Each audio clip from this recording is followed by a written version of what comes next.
Nighttime fill-up. Heading to Missoula, Montana with some coffee, Starbucks delivery. Maverick state line, the price has dropped again for fuel, $5.37. So yeah, happy about that a little bit. But the problem is when the prices of the fuel go down, that means the price of the freight's gonna go down as well, like it always does. Here's the stuff. All this was on a pallet, but I threw the pallet out, and that's what it is. I just gotta use my dolly tomorrow to do an inside delivery. A lot of the drivers that we work with, they do these type of deliveries. I've done them before in the past as well. Haven't done them recently for a couple of years, but I guess it's my turn now, so we'll get it done. Left the house at 11, so be there about 3:15, 3:20 is per GPS, something like that. So I got an all-night drive. Well, not an all-night, but half the night drive. Weather's, I think we're like at 19 degrees already. Gonna get cold. I don't know what the weather's like in Missoula, but I checked the passes, they looked all right. I didn't see any snow anyways. I don't know how slippery they are, but once again, you gotta have the right tires if you guys are gonna be doing winter driving. Doesn't matter what part of the country you're in, because you can get snow anywhere. So tires need to be good. And I got some good ones. You see this? Yeah. Just got them replaced not too long ago. Receipt, yes. So filled up for $5.37 today. Pretty neat.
Yeah, and you know why this happened? That's because Montana DOT dropped the ball, didn't treat the roads. So now somebody's out of a lot of money. Some semi went in the ditch over here. so they had to pull him out, close the road for about, I don't know how long it's been, 20 minutes or so, something like that. Black ice. We're anywhere between 25 and 30 miles an hour. Thanks, Montana DOT, for treating the roads so well.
That unloading process is going super fast. Already carried some of it in. Got a little bit left. And we'll be out of here.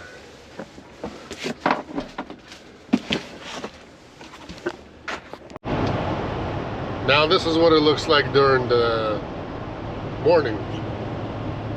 They finally treated the roads a little bit, so at least we got one lane. Well, now this is closed, but we just have one lane that's decent, and then the other one doesn't get plowed. They got about a foot of snow.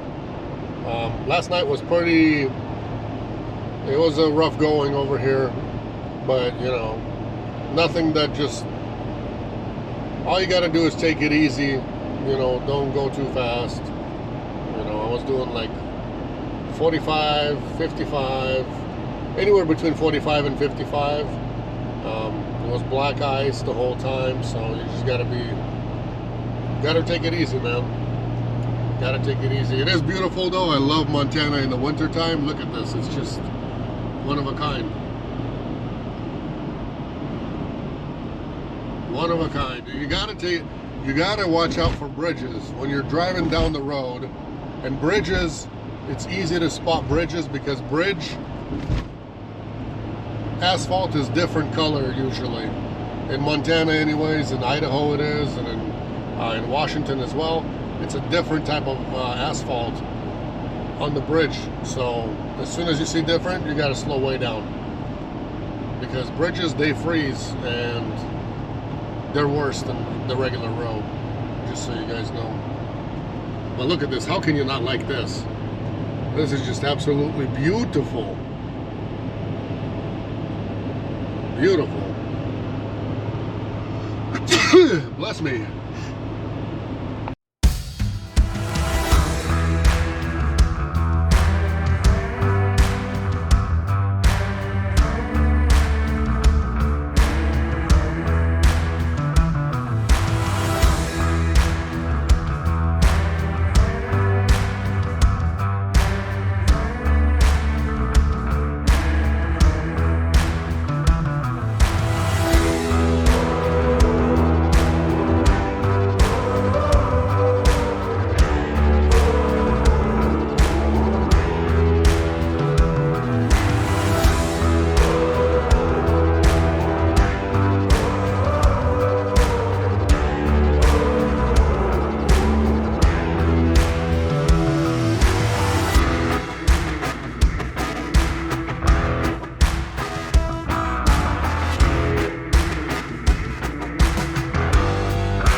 let's talk about some important things.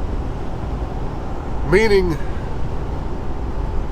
it's winter especially, so this subject is right on spot with winter, but it's also right on spot with summertime driving, or really anytime driving. So we had a bit of an issue a couple times with some drivers who are cutting it super close for delivery time. Basically, they'll load up and then they have, all night to get there and be there first thing in the morning. But some of them decide to stop by home, or not even by home, but they decide to just, hang out somewhere not too far from where they got loaded. Hang out, cut it super close, look at what Google says, and then think that everything's gonna be okay, and then head out with like barely any time to spare for delivery. That's not good. Perfect example is me yesterday, right? There was another driver on this load that brought this load from Seattle. That's why it's not on the pallet, first of all. And he drove pretty much almost nonstop from LA to Seattle, and then unloaded, and maybe an hour later we got him this load. And so he unloaded this one and was coming through Spokane, and Spokane is his somewhat home base as well. So I took it from him and decided to go, for the rest of the trip. But, what he was telling me is like, hey, why don't you just like wait till 4 a.m. and then head out at 4 a.m. It's winter driving conditions. You don't know when the bad weather is going to catch you. You don't know when there's an accident. Even in the summertime, it doesn't matter. Could be summer, spring, fall, who cares? You could be driving with 3 hours to spare, and then all of a sudden there's an accident somewhere, and they close the road, and then for a couple hours, and then they start letting people go, and it's traffic and so on and so forth, and you're late for delivery. Guess whose fault that is? It's not the accident fault. It's going to be your fault if it wasn't a direct delivery, meaning like you got loaded and you got to drive nonstop. But if you got loaded, then you had all night to get it there, and you just sat around, wasted your time, then drove just a little bit, then went to sleep, and you're cutting it super close, and then it's either traffic on the road, or there's an accident, or there's a delay, any kind of delay, that's driver fault automatically. That's automatically your fault for not thinking ahead, for not planning ahead, because anything can happen. This is road, so if you're doing everything in your power to get to delivery location ASAP, then you're doing a good job. If you're screwing around, wasting time, and not going to your delivery location right away, then you're really a careless driver, is what it comes down to. The driver's just careless. He doesn't care about anything. You always got to think ahead, because like I said, guys, if we had a bunch of time to get it there, and we wasted that time, and then started cutting super close, left like, oh, Google says I'll make it there in that time, I got half an hour to spare, and then all of a sudden you hit traffic, or whatever the case may be, automatically driver fault, and automatically going to be a rate reduction. Could also be a no pay as well. So try to avoid that. That's not a good habit, guys. Honestly, seriously. Especially right now, wintertime, you don't know. I left home, it was all good and dandy. I went through one pass, I went through a second pass, and then within like whatever it was, 70-ish mile marker of Montana, mayhem started happening. So if it was the other driver who wanted to leave at 4 a.m. from Spokane to make that 8 a.m. delivery, he would have never made that. He would have never made it, because the roads are treacherous, and nobody expected that. I looked at the passes, I looked and saw that there was no snow in the road, so I figured everything is well. And even with that, I was still going direct and slept on site, right in the parking lot of that Albertsons. That's where it unloaded. There was a coffee shop, Starbucks, inside of an Albertsons. So I just came right there, right to the store. 4 a.m. is when I got there. Slept 4 hours right on site, unloaded, and headed back home. So please, do yourselves and us, and if you're working with different dispatch, do yourself a favor. Don't cut it that close. Always strive to just make it on site for delivery, sleep on site, that way you get rest, and unload, and if you need to sleep some more after you unload it. Don't cut it so close. That's just, my experience to you. You never know what could happen.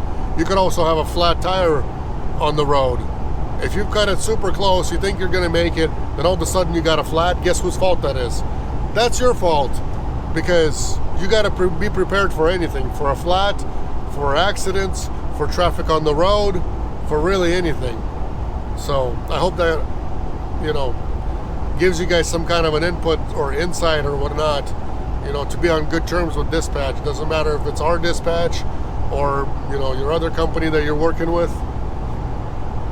You got to do everything in your power, to do everything right.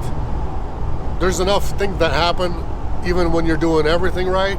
Bad things always tend to happen, but when you're leaving zero room for any kind of an error, that's driver fault. Seriously, it really is. When it comes down to it, then we start getting in trouble, and driver gets in trouble, and there's a rate reduction, and we've had no pay before as well. We've had a driver one time who was driving from the West Coast, I don't remember which state it was, from the West Coast down to Florida, and the weather was bad, so he kept complaining that it's slow here, slow there, slow here, slow there. So what happened was, broker told us to stop and just wait, because they're going to send another truck to finish the delivery. So when another truck came, they reloaded the freight. They pretty much took it from our driver, and he just, kept on sleeping. And basically he had 800 miles left out of like a 3,000 mile trip almost. He had 800 miles left, and basically, no, he had 600. He had 600 miles left, and then they charged us $800. Still, they didn't pay you. No, that's not how it was. He had 800 miles left. He cleared all those miles. So he cleared like, say, 2,000 miles, right? I don't remember all the details because this was like 5 years ago or so. He had 800 miles left at that point, and all that pay. And basically, when the load was delivered, they said that we had to find another truck, and that truck charged them for that 800 miles. Supposedly, I think they lied and took it, but it's in their power to do that. So basically, the driver owed them $600 something, $600 and a little bit of change. After clearing already 2,000 miles, he still owed them money for that, because they were looking for a recovery vehicle. They found it from somewhere. It was deadheading somewhere, and whatever they charged them, plus whatever broker decided to charge, so on and so forth, make a little more money from finding somebody. It ended up being that driver drove 2,000 miles and owed broker 600 something bucks, and we had to take it out of his paycheck. Believe that. That can happen too. So you always just got to go, do your updates, let dispatch know what's going on. If it's slowdowns, if it's traffic, if it's whatever, bad weather here, just take a picture and say, hey, bad weather in this zip code, traffic in this zip code with the picture. That way we as dispatch are updating broker's updating their customer, and we have it on record that, there was a slowdown here, slowdown there, and if that makes you late for delivery, then we got something to stand on, something to come back for. Because if you just are late for no reason, and then all of a sudden, you never say anything until it's due and you're not there, guess what? It's too late to be updating when you're supposed to be already there. You're supposed to update during transit. That's the whole point of updates. And updates are 100% necessary in this industry and in this job. So if there's no updates, automatically driver fault. If you didn't update us that there was traffic, there was bad weather, there was snow, there was this, there was that, you're driving 10 miles an hour, in the end, it's all driver fault, because you didn't update us. We didn't update broker didn't update customer. So it all comes back to the driver, and driver gets punished hard too. Sometimes no pay, sometimes big rate reduction, It's all in the mercy of the broker, just like our contract says. You know, if you're late, we gotta wait and see what the consequences are. And they have up to a month to actually, even more, but usually within a month we know exactly what the charges will be, if there's charges. Basically what it all boils down to is, if you're not striving to be early, there's a big chance you're going to be late. And so to avoid being late, you have to plan on being early. That's it. If you're not 15-20 minutes early, then you're late. That's how I kind of consider it. That's how I kind of live by that rule, you know, to always be early, because there's always going to be a time at some point where there's going to be some kind of a delay. And if you're planning to be there early, then that delay will most likely not happen. Well, I mean, the delay will happen, but you'll still arrive on time. Even if you get delayed, if you plan to be early and you got extra spare time, that means you'll be on time. So always plan to be a little bit early, and you have a very, very small chance of being late.